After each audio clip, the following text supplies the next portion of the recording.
Cribs is not just a shelter. It's where hope begins, and broken pieces find their way back together.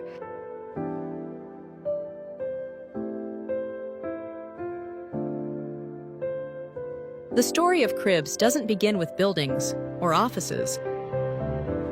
It begins with a simple act of love.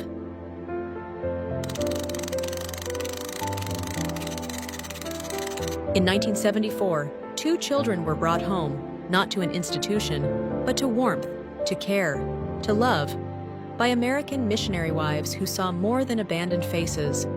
They saw potential, they saw life. Mrs. Rhoda Bradshaw, with tireless grace, helped place these little ones into the arms of adoptive families. From that humble beginning, a legacy began to take root.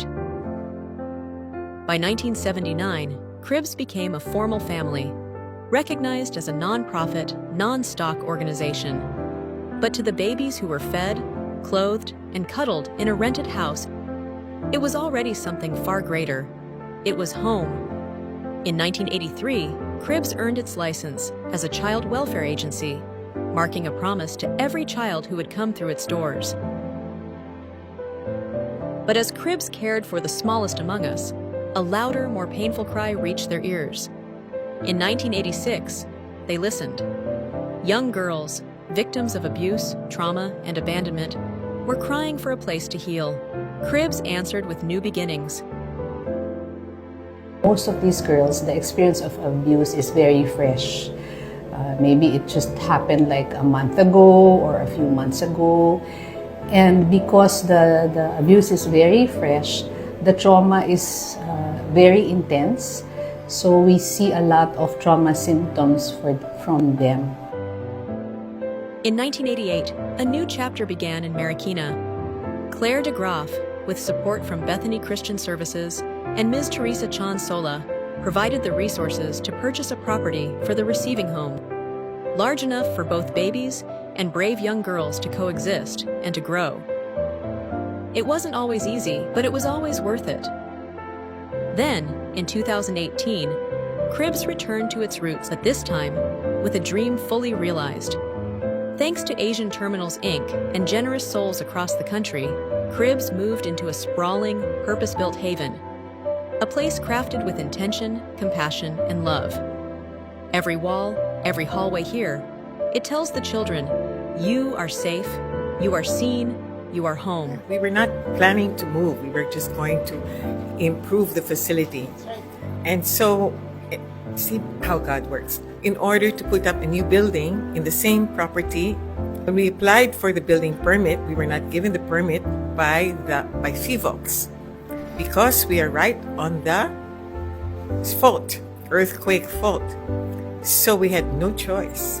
They said, if you insist on building this, you're going to fall straight down.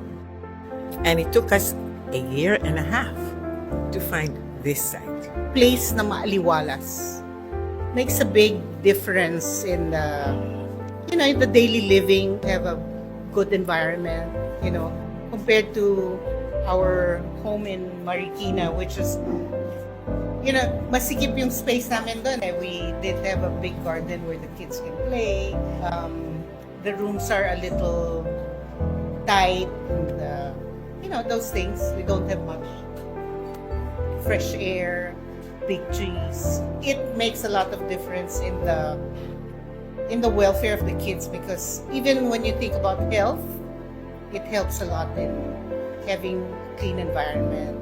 They're able to do their job more efficiently if there's more space, if they feel better about just the entire environment where the air is cleaner. To date, Receiving Home has come to the aid of more than 2,000 children, while the New Beginnings program has improved the lives of more than 800 survivors of sexual abuse, with both numbers continuing to grow.